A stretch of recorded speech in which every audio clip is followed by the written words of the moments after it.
just to make me feel again I wanted something real to just escape from. Jadi setelah berjam-jam dari Palembang tadi kita naik mobil, ya dari Palembang udah sudah makan siang juga, Ya, berjam-jam. betul. Sekarang kita bakal lanjut ke perjalanan. Dan sekarang ini kita lagi ada di Simpang Tigo Cengal Oki. Nah benar, jadi untuk melanjut ke perjalanan tidak pancak pakai mobil, tenggelam mobil ini ya. Jadi kita bakal lanjut lagi naik Naik speedboat. speedboat. Dan ya sekarang kita bakal lanjut ke Sungai Lumpur dan naik speedboat. Padahal kita sudah ada galau di sana dan langsung kita bergoyang di sana.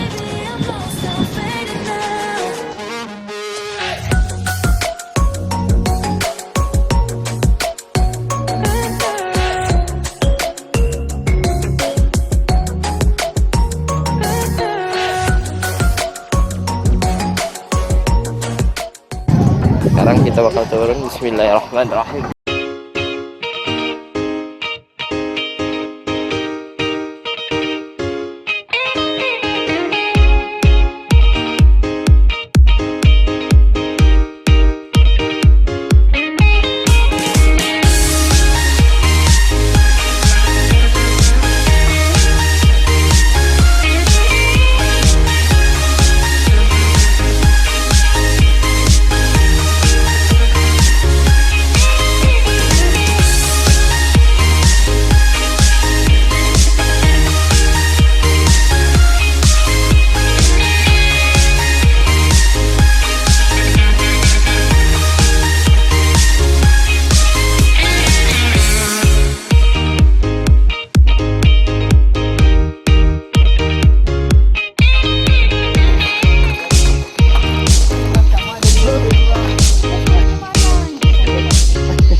Nah, Fik, sekarang kita sudah ada di mana, Fik?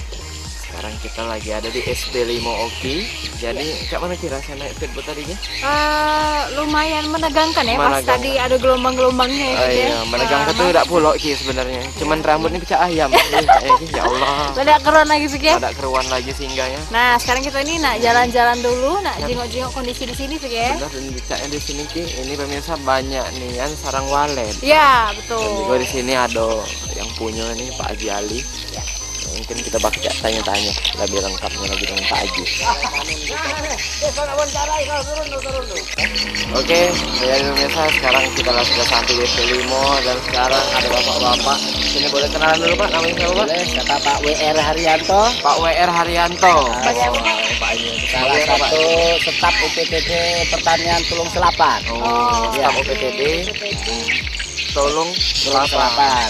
Dinas Pertanian. Kalau Bapak, Pak, bagaimana, Pak? Ini Pak Kades kayaknya ini. Kalau saya sendiri sebagai wakil kepala desa sekretaris desa. Meliputi wilayah di desa Dinas Kota ini.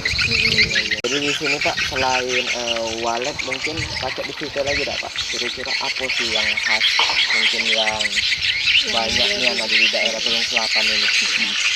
Jadi kalau untuk potensi di khususnya desa kami ya SMA 3 ini kan.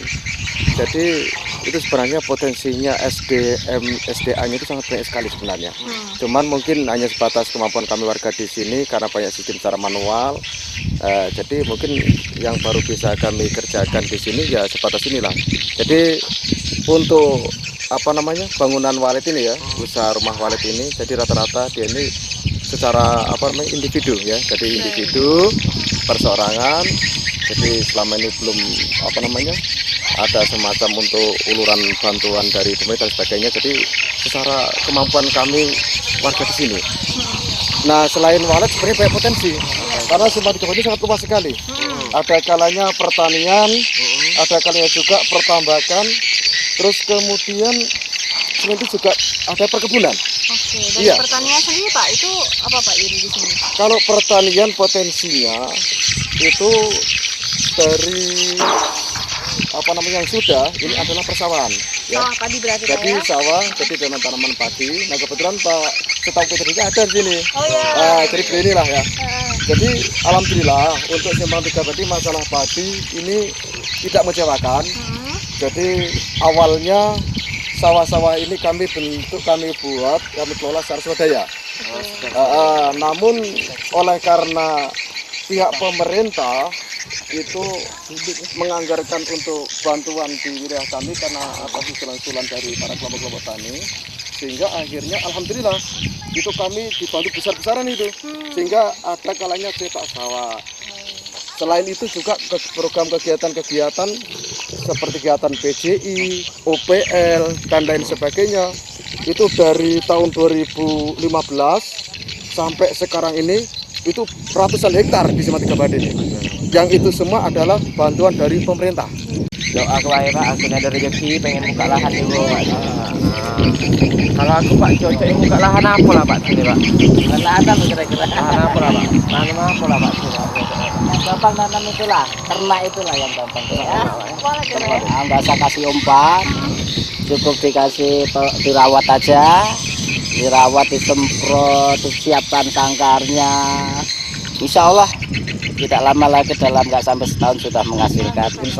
Insya Allah per kilo mencapai 15 sampai 17 juta. Pak Fikri 15 sampai 17 juta duit kalau itu Fik. Kalau Ikan daun. Ngurus burung Pak ya Pak ya Iya, jadi. ngurus burung banyak Fik. Dan ini perlu saya sampaikan untuk masalah budidaya walet ini ya, ini potensi yang paling sangat dikejar oleh masyarakat di sini. Jadi masyarakat di sini itu awalnya belum mengenal apa itu walet dan sebagainya. Tapi tatkala ada orang-orang yang bermodal sehingga menegakkan rumah walet itu sehingga menghasilkan, akhirnya mereka tertarik. Mereka tertarik karena keterbatasan modal. Mereka itu kerja keras loh, sampai nyari kayu sendiri, buat sendiri. Tapi alhamdulillah rata-rata belum genap setahun sudah menghasilkan. Iya. Ya, bukan sombong, saya sendiri juga bisa itu, juga seperti itu, iya, iya. Jadi iya. ini walet-walet di sini ini dijualnya kemana Pak? Eh, Rata-rata dijualnya kemana? sangat mudah sekali. Jadi kan ada banyak pedagang Oh banyak masuk. udah. masuk, kemudian setelah mereka diangkut, dibeli, ditimbang, dibawa ke Palembang. Nah informasinya setelah ke Palembang bawa ke Malaysia, bawa ke Hong Kong, nggak tahu kemana. Kita kayak untuk apa kita juga nggak tahu. Benar. Jelas mereka datang ke sini. Mereka datang. Berarti di sini tidak capek-capek lagi. Nggak capek-capek Ya. lagi. Iya, Iya. betul. Dan rata-rata orang yang mempunyai rumah walet ini langsung didatangi kok. Didatangi, Pak ada ada sarangnya enggak? Meskipun sarangnya 2 butir, 3 butir, 4 biji, 5 biji enggak masalah. Enggak sampai genap on, enggak genap sekilo, enggak masalah itu. Bahkan ada yang katakanlah bijian itu dibelinya. Iya. Dan harganya itu tadi seperti disampaikan Pak WR itu dalam per kilonya untuk sekarang ini nyampe 16-17 juta. Ya per kilo. Kapan lagi? Tertarik enggak Fik? Jual motor lu gitu Jual kali. motor dulu. Jual HP dulu Fik yang Jual pertama. motor, jual HP, beli burung Pak ceritanya. Namanya siapa Pak? Pancasila. Pak Pancasila. Oh luar biasa. Ada 5 berarti Pak ya? Iya. Mau ikut ya Cak Bapak ini bantu Fik. Ikut berarti Cak Bapak. Tanyakan dirinya berapa? Tiga Pancasila ya. Panca juga? Oh iya Pak. Iya Bapak ini. Jadi lagi nyingok-nyingok Pak, lagi keliling juga suasananya sejuk nih kan, yang jarang kan kita jumpai di kota tentunya. Betul. Aman rai kita nih, rai debu dari Mulai debu ya dari Palembang jauh-jauh ke sini Fik ya. kita rame nih dikawal oleh Sampai jalan. bapak di sini galau. Jadi untuk masyarakat di sini sendiri berarti masyarakatnya transmigran ya Pak ya? Jadi diberi gini.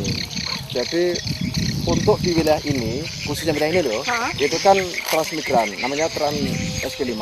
Jadi untuk Simpang 3 Badi itu awal mulanya itu 3 dusun 1, dusun 2, dan dusun 3. Terus kemudian karena ada areal yang itu bisa dialokasikan untuk pemukiman Tran, akhirnya ditempatkanlah satuan penduduk di Tran SP5 dan ada juga di Tran SP2. Nah, wilayah ini ada Tran SP5. Oh. Iya. Nah, Tran SP5 ini Tran penempatan tahun 2016 ya, 16 dengan 2015 ya. 2015 akhir, 2016 akhir untuk tahap kedua dan 2017 akhir. Berarti baru ya, sekitar Baru, 2 tahunan iya. berarti. Baru 3 tahun, tapi untuk masalah ekonominya warga di sini alhamdulillah. Jadi waktu penempatan pertama itu kan kami dapat jadub ya, bantuan jatah hidup ya dari pemerintah. Setelah itu kan ada waktunya tuh kan, 1,5 tahun. Setelah habis masa waktu pemberian jadub, akhirnya kan kami nyari sendiri. Ya alhamdulillah kami sudah mapan. Jadi dari sawahnya kami juga hasil, dari nanam palawijenya juga hasil. Dan alhamdulillah sebagian tanah kami ada yang diplasmakan, ini sudah ditanam kelapa sawit. Jadi Yang kami walaupun bermitra plasmakan. walaupun umur junior tapi perekonomiannya sudah senior. Insya Allah. Dan bahkan ada sebagian loh warga yang nekat membuat rumah walet. Iya. Dan ada juga yang sudah menghasilkan. Contohnya Pak ini. Ini penempatan berarti waletnya sudah berapa tahun Pak? Ini ya? Sudah 2 tahunan ya? 2 tahun walet. 2 tahun tapi sudah produksi waletnya. 2 tahun. Dan nggak sedikit. Padahal baru 2 tahun loh itu. Sudah begini. Iya. Berarti di sini Pak Toke kalau percaya. Iya. Biasa. Mudah-mudahan jadi toke. Iya. Alhamdulillah. Tempat kami Pak tak ngasih toke banyak. Oke, banyak Pak. Toke banyak. Iya di sela-sela bangunan itu oke.